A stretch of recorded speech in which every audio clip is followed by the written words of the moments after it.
Eita, tão bonito aqui, hein? Boa tarde, amigos. Hoje, dia 6/5/2020, que é o Antônio Machado falando. Hoje, novamente falando com Maurício Lourenço, presidente do PT de Taboão da Serra. E, bom, nessa abertura aqui eu queria dizer que é uma honra estar sendo escutado e estar no ar agora com vocês nessa live pelo Facebook, né? E pedindo aqui que todos compartilhem, né, essa nossa live. Vamos bater um papo aqui sobre Taboão da Serra, sobre o estado de São Paulo, também sobre o Brasil, e espero que vocês se comuniquem com a gente aí durante a live, né? Maurício, por favor, se puder dar uma palavra para a gente, né, sobre como estamos esse Taboão da Serra no momento, e lembrando, né, que você puder desenvolver aí a respeito do projeto de ajuda aos estados e municípios que a gente está esperando, né?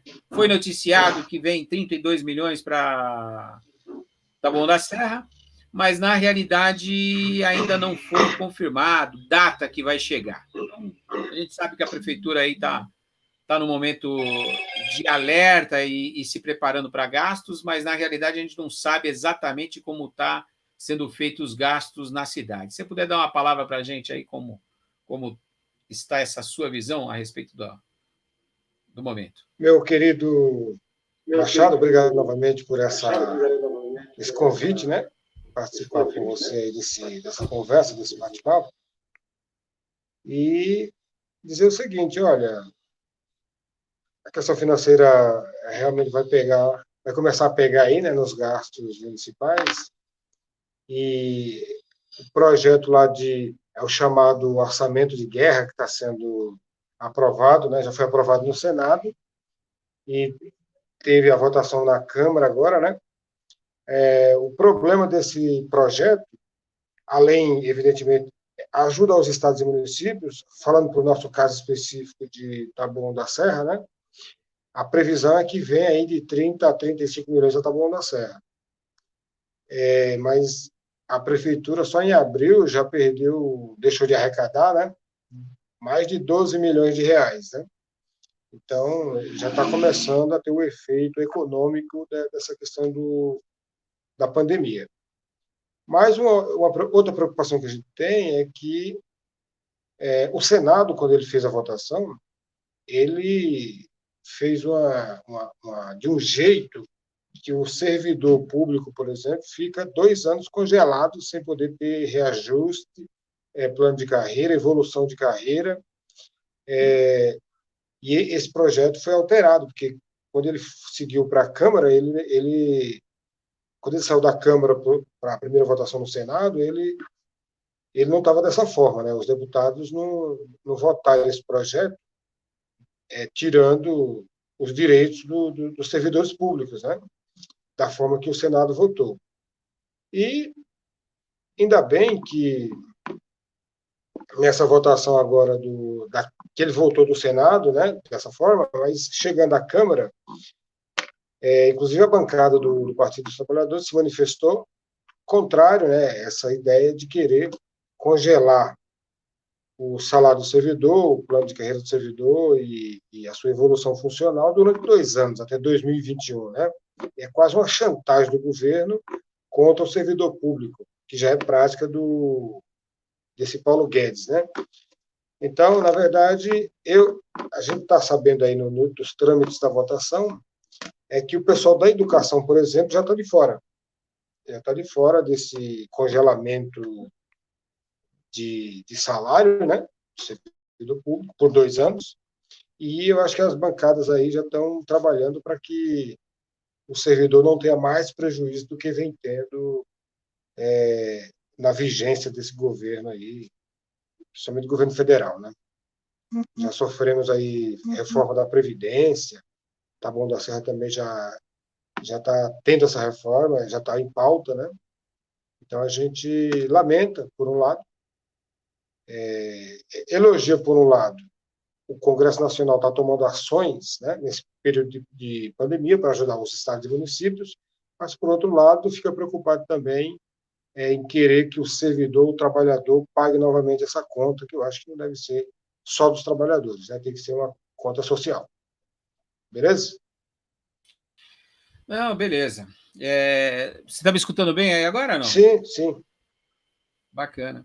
A minha internet está meio com problema ainda, a gente vai ter que solucionar esse problema por causa da imagem, mas se o som estiver bom, eu já fico feliz. Não, tá bom. Ah, não, bacana. Eu estava vendo, porque na segunda-feira a votação ficou em 477 votos, né? Na Câmara, aprovando a É, PEC. E ela veio aí com o nome de guerra, de orçamento de guerra, é, e infelizmente o grande problema que a gente vê é que estamos sem general para essa guerra, né? Porque, infelizmente, ele é um orçamento de guerra sem general, num governo de generais, por incrível que isso possa parecer. Isso é um problema sério para a gente, porque o que acontece?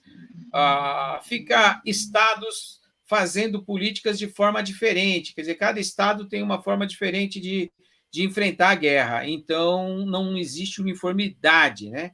Infelizmente, os governadores estão agindo de formas diferentes. A gente viu o estado do Paraná e Santa Catarina que liberaram antes, estava com menos gente fazendo o isolamento social, já começou a subir a quantidade de pessoas infectadas. E começou a subir a curva.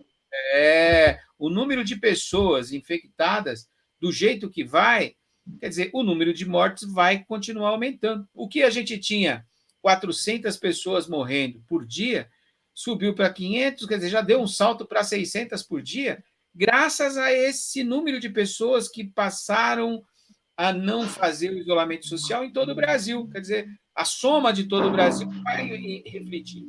Infelizmente, é triste de ver que nós estamos com um governo incompetente em Brasília que não está fazendo o papel dele de gerenciar a crise de uma forma inteligente. A gente viu aí um ministro no caso, o ministro da Saúde, que a hora de colocar uma máscara vira piada mundial. Nacional. Nacional já não é, ele já virou uma É, piada mundial. O cara, além de mentiroso, né, que fez faculdade no exterior, não fez, ele não sabe colocar uma máscara mundial. Quer dizer, a gente hoje é motivo de piada no mundo inteiro, né? Um mundo que está totalmente ligado no que vem acontecendo no Brasil. Porque, veja, o Brasil já é o terceiro país que mais cresce o número de infectados no mundo. É um índice horrível. Hoje eu estou olhando aqui a conta mundial das 20 horas do dia 6. Hoje é dia 6. Tá marcado errado aqui, 20 horas, porque deve ser 18, marcado errado. 3.701.440 casos confirmados no mundo, 259.850 mortes. Isso no mundo. Quando a gente olha para o Brasil, vou dar um tempinho aqui para aparecer, para atualizar a página, mas a gente cresce a cada dia, são 114.715 casos confirmados no Brasil, a 0,33, quer dizer, à meia-noite, com 7.921 mortes. 7.921 mortes. A gente vai atingir 10 mil até o final de semana, né? 10 mil mortes. A quantidade de mortes da base de 600 era 600 e crescendo, né? É uma loucura. Tudo isso, absurdo. na realidade, por não ter um general. Complicado, né? Se puder falar alguma coisa a respeito. Então, por não termos um general, a gente tem problema tanto nessa questão da condução da pandemia, né, do controle da pandemia, a gente tem problema de condução, como também na economia, né? A previsão aí é que a gente tem um aumento no desemprego que pode chegar a mais 14 milhões de pessoas, né? Então, é absurdo isso aí. E por falta também de um general, o Congresso Nacional é que está, de certa maneira, fazendo a condução do governo, né, nesse ponto aí dessa crise internacional, de saúde pública, né? Então, a gente vê que o Congresso Nacional é que tá governando, aprovando essas leis, né? porque não é de iniciativa do presidente. Na verdade, o presidente é obrigado a assinar o que o Congresso tem aprovado, né? Para estados, municípios, né? E a gente, aliás, esse presidente até impede que os governadores e prefeitos tenham acesso aos recursos necessários, né, para ajudar a proteger a população. Ainda mais no momento que a gente vê aqui, exemplo claro aqui de Taboão da Serra, a cidade tem uma redução orçamentária no mês, já vai estar perdendo aí 20% da receita de cara, né, no primeiro mês.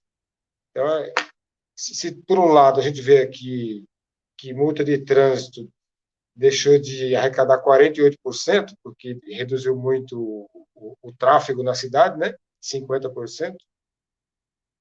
Então, a gente vê também que o governo deveria estar passando a verba do Fundeb, que é federal, devia estar passando total para a cidade. Está menos 33%. Outro absurdo, né? Que também vai ter problema na condução da cidade. Então, a gente precisa ficar ligado, ficar atento e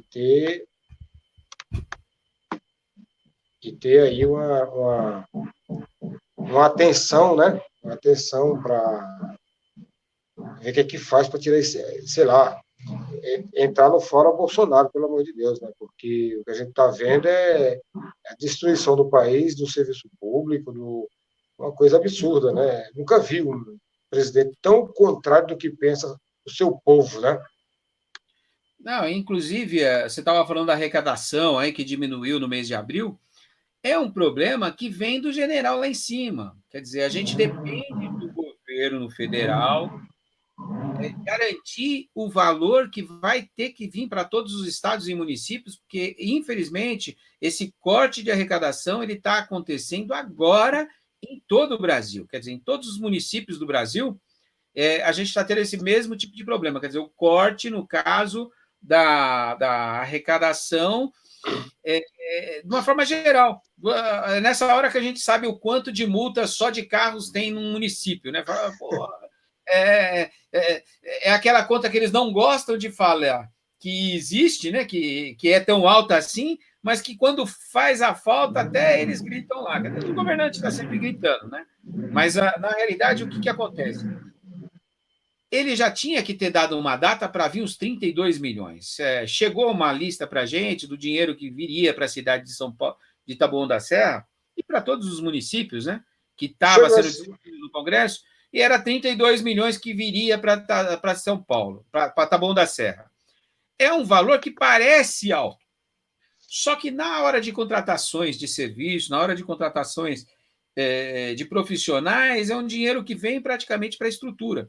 E quando você tem uma queda em um mês de 12 milhões na arrecadação, quer dizer, para um município como Taboão, 32 milhões passa a ser quase que nada, né? Só que se vem carimbado para gastar apenas em saúde, e na realidade, a queda de arrecadação é para tudo, né? Para pagar o servidor, quer dizer, todos os municípios no Brasil vão enfrentar um problema sério com isso. Essa é uma realidade, né?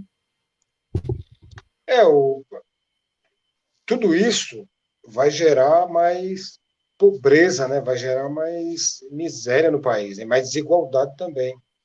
E o governo federal, ele atrapalha, porque, por exemplo, além de demorar a repassar o recurso para as pessoas que têm direito no CRAS, lá no Cadastro Único, né?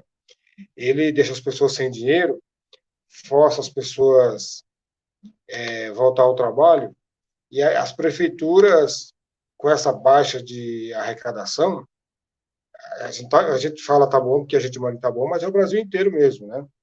Então, essa baixa arrecadação dos municípios e as pessoas voltando a trabalhar vai ser um caos total, né? Porque pode ficar mais pessoas doentes e o município não tem nenhuma estrutura para atender essa população, né?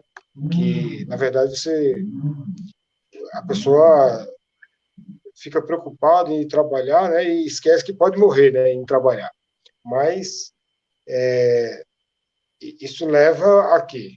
Voltando aqui, isso leva a que o município fica sem recurso, o município também, o governo faz tudo para atrapalhar, né, nessa estrutura pública, e esse projeto da chamada, como é que chama, orçamento de guerra, ele já tinha que estar já projetado em janeiro, porque o governo já sabia dessa questão da pandemia, já tinha que ir se preparando já, né? Então, como não tem general, igual você falou, o Congresso é que tem que ir se juntando para votar a lei para tentar ajudar os municípios e o Estado nesse caso. E com essa baixa de arrecadação, tem que vir o mais rápido possível. Taboão da Serra, 30 milhões para Taboão da Serra significa 10. Deixa eu ver, o orçamento é de 900 milhões, 30 milhões é o quê? Não 10, chega a 5%. Não chega a 5%, vai a 3 ponto alguma coisa, né? 4%, né? 30 milhões. Então é um recurso que já vem atrasado, né? Já vem. Quando ele for disponibilizado, ele já vai estar defasado para o que o município vai precisar, né? A gente acredita, considerando o gasto que vai ter e essa baixa de arrecadação. Não, e se você olhar, Maurício, hoje tem uma notícia no 247, né, no jornal 247, a respeito de que o Exército Brasileiro gastou 3 milhões para fazer um evento para receber o Bolsonaro. Quer dizer, ele desloca militar, ele desloca militância, ele desloca montar um local para ele poder, para fazer um evento, na realidade, de fazer um mau exemplo. Um mau exemplo, Absurdo. ele gasta 3 milhões, quer dizer, ele vai mandar 32 milhões para um município como Taboão da Serra e gasta 10% desses 32 milhões em um evento para falar contra a pandemia, né? Quer dizer, ele fazer propaganda da ideia dele de voltar a trabalhar. O Bolsonaro, segundo até o Dória, a gente, petista, aqui da esquerda, estamos aqui defendendo que o Dória está certo, que o Dória está fazendo o óbvio. A gente parece que está elogiando o Dória. A gente está só concordando com o Dória que quando o Bolsonaro fala, ele é um péssimo exemplo. Então, toda aparição do Bolsonaro é para dar exemplo para o povo do que não deve ser feito. Então, a gente fica numa situação horrível, né? É uma situação calamitosa, onde a gente tem que dizer que o Dória está certo e que o Bolsonaro está fazendo a coisa errada, estimulando as pessoas a ir para a rua fazer a coisa errada. É triste, triste, triste, triste, viu, cara? Eu acho que, na triste. verdade, a gente tem que falar o inverso. É o Dória que passou a concordar com o modo que nós pensamos. Né? Ele é que está a concordar, porque ele era diferente. Ele pensava, sim, nós é que não mudamos o nosso pensamento, né? Continuamos igual. Verdade. Ele é que teve que mudar o pensamento dele, né? E até dizer que. Até pedir desculpas, né? À população, etc. Né? Mas olha só. Mas dentro do mesmo assunto, eu vou te falar aqui. Hoje a gente tem que concordar que o Moro está certo. Só que a gente concorda que o Moro está certo, concordando que o Bolsonaro também está certo. Ou seja, nós estamos no mesmo lugar que a gente sempre esteve, contra os dois. E quando os dois falam uma coisa correta, a gente é a favor dos dois. Os dois estão certinho quando falam do outro. Ele só concorda com a gente. Ele só confirma que nós estávamos certos. Aí eles acham que a gente está sendo irônico, né? Os bolsominions ficam aí meio tristes com a situação, mas a realidade é que a gente estava certo, sim. E trazendo aqui a discussão para Taboão da Serra, Maurício, eu hoje estava passando uma rua aqui no Jardim Helena, é triste. Sim. Eles que governam a cidade de Taboão da Serra hoje, que vão falar que é porque a população é porca. O Bolsonaro também fala que a população toma banho no esgoto e sai feliz. Aqui em Taboão, a prefeitura não está fazendo um trabalho de catar-lixo perfeito. Né? Infelizmente, catar bagulho, na realidade, o programa que existe na cidade. Hoje eu até tirei uma foto numa rua aqui, que é meu caminho de ida e vinda aqui do meu trabalho, né? Lixo na calçada inteira, rapaz. Infelizmente, a população colabora para deixar o lixo na rua? Sim, mas a gente tem que aumentar o número de fiscalização. Isso volta àquele papo que a gente estava falando no nosso primeiro bate-papo aí no dia Sim. 4. Infelizmente, a fiscalização é falha. E o trabalho de catabagulho está falho na cidade. Hoje, eu passei ali, depois vou fazer uma reclamação lá na onde tem que ser feito, né, que não é por aqui realmente. Eu vou falar, mas tem que reclamar aqui. Mas, infelizmente, já faz alguns dias que o lixo está na rua, está na calçada, a fiscalização não multa o dono do terreno, o terreno tem os muros todo quebrado e a prefeitura não faz o que tem que ser feito. Aí vai falar, não, mas vocês estão fazendo política. Não, não é fazer política, é cobrar que a cidade seja bem administrada.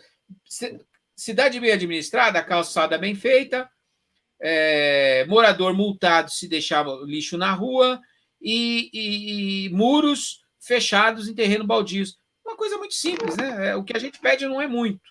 E nesse momento, estamos priorizando a pandemia. Tudo bem priorizar a pandemia, mas acho que está na hora de melhorar esse atendimento aí do catabagulho e mesmo de fiscalização na cidade. Pois é, essa questão do catabagulho devia ser até o mais importante programa da cidade, né? Já que é o programa onde o secretário de obra da cidade, de manutenção, é o principal interessado, né? Pelo que a gente está vendo aí, que é o candidato do prefeito, etc. e tal, né? Então, se está ruim até no catabagulho, então vai ficar difícil também a eleição, né? Fazendo uma gracinha aqui. Mas, olha, queria voltar aqui com você um pouco sobre esse tema do orçamento de guerra e do auxílio emergencial aos estados e municípios, né? O projeto é 60 bilhões de reais e destinado, né? E desse valor, 10 bilhões serão destinados ao combate ao coronavírus, 7 bilhões é distribuído entre os estados e 3 bilhões, veja só, 3 bilhões é que vai ser distribuído entre as cidades, de acordo com a população de cada município, né? Com o peso de 60%, e a taxa de incidência do Covid, uma, um peso de 40%. Então, se tiver muito caso de Covid, vem mais recurso, tem um peso de 40%, se não tiver, é mais pela população.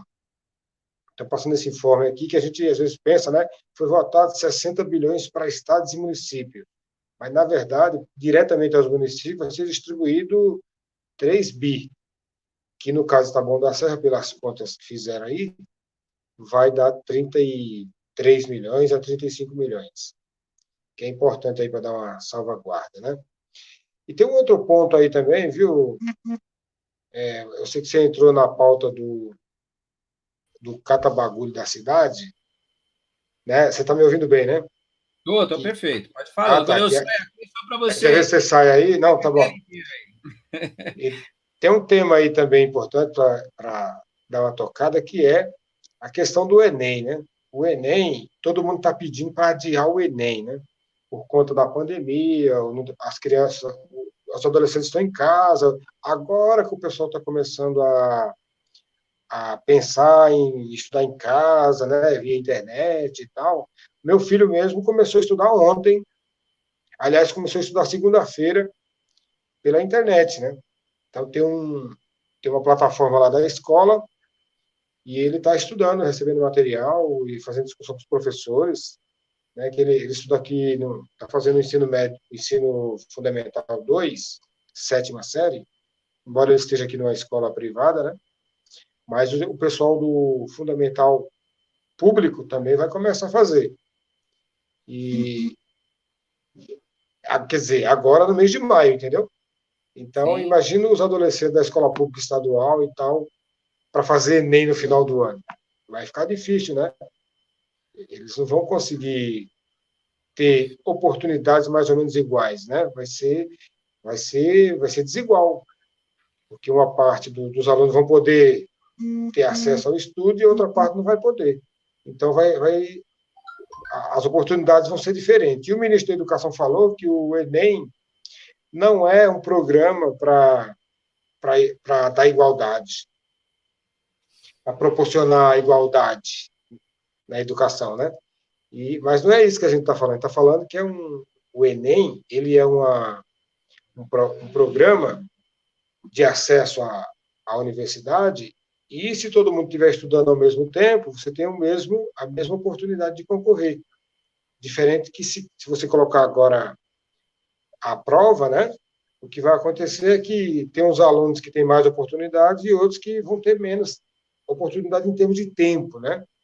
Vão perder na concorrência, né? Não. E dentro disso que você está falando, Maurício, na realidade é exatamente isso.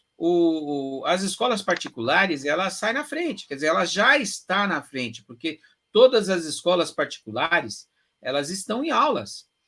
Aulas online, essa como a gente está fazendo aqui, todos os professores estão em aula. Logo que houve o confinamento, né, no caso o retiro social, os professores foram para suas casas, mas já começaram as aulas via online. Então, infelizmente, na rede estadual e na rede municipal, isso não é igual. Então, você vê as escolas particulares, quanto maior o nível, mais eles não pararam com as aulas. Então, quem estava fazendo curso e estava pagando caro, estão todas com aula. Quer dizer, está tendo aula online, sim. A população mais pobre, não. Então, essa modificação vai ter que ser feita, né? Tem que adiar. Está faltando ainda uniformizar, uma uniformidade no discurso nacional.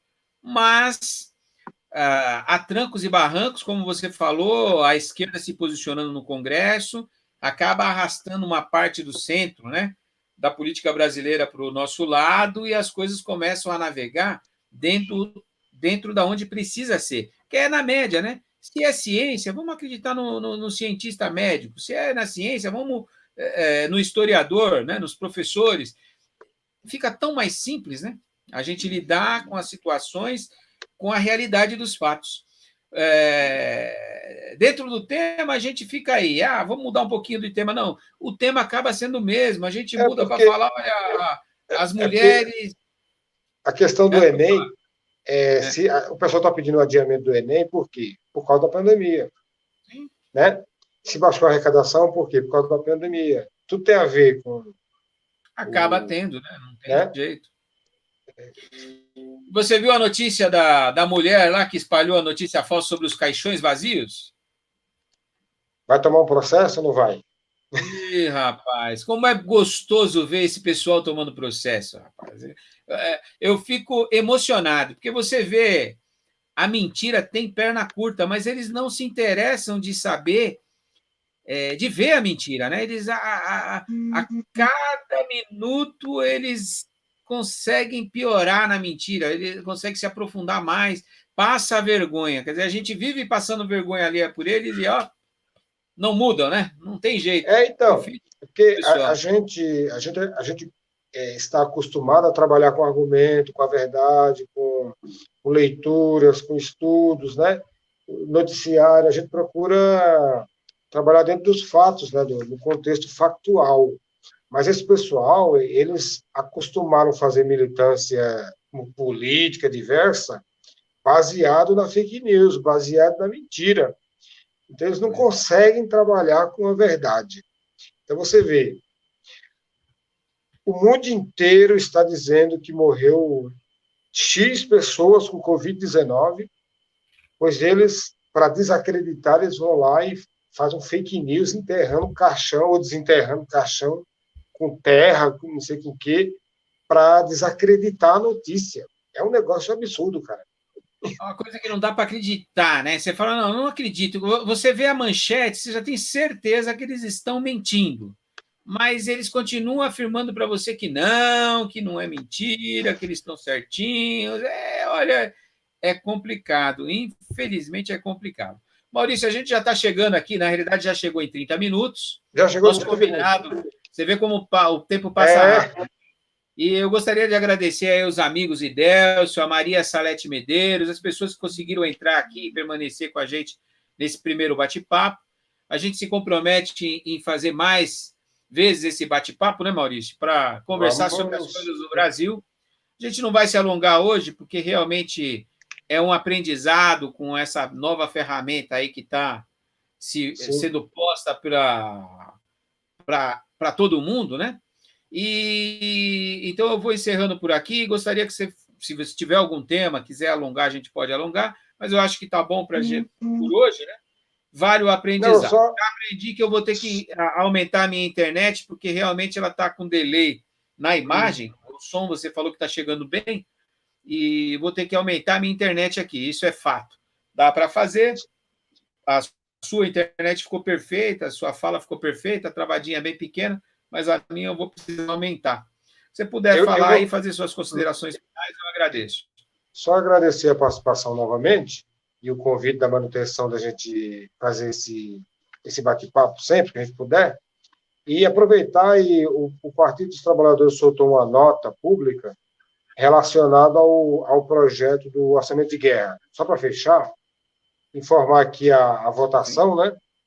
O voto no PLP 39, encaminhado destaque do artigo 8º, que fala que estabelece o congelamento de salários de servidores públicos e o fim de concursos públicos. O destaque obteve 206 votos favoráveis contra 272 votos pela manutenção do texto. Então, o PT acho que depois eu passo com mais detalhe aqui essa nota pública, mas me parece que passou, não vai manter. Vai manter o congelamento de salário por 2 anos aí. Depois a gente fala mais direitinho dessa nota pública do PT, que eu vi só um trecho aqui, mas se eu ler inteiro fica fora de contexto, então não adianta. Tá bom? Não, bacana. Abração. Então, uma boa tarde, Maurício. Eu te agradeço demais pela presença aqui nessa live. A gente vai se comprometer em fazer pelo menos 3 por semana para bater um papo, trocar uma ideia. No caso aqui, pelo live no Facebook, né? Vou pedir para os amigos para compartilhar esse bate-papo. Quem puder dar uma curtida no YouTube, eu vou colocar também essa nossa fala no YouTube. Quem puder assistir por lá, por favor, eu agradeço. Muito obrigado pela participação de todos aí que participaram na live durante esse período. E lá no YouTube vai ficar no YouTube também esse bate-papo. Maurício, obrigado. Chegamos aí a 43 minutos, praticamente, né? Não, 33 minutos. 33. Então ficamos na mesma de ontem. Um abração. Obrigadão. Querido. Até mais. Boa noite.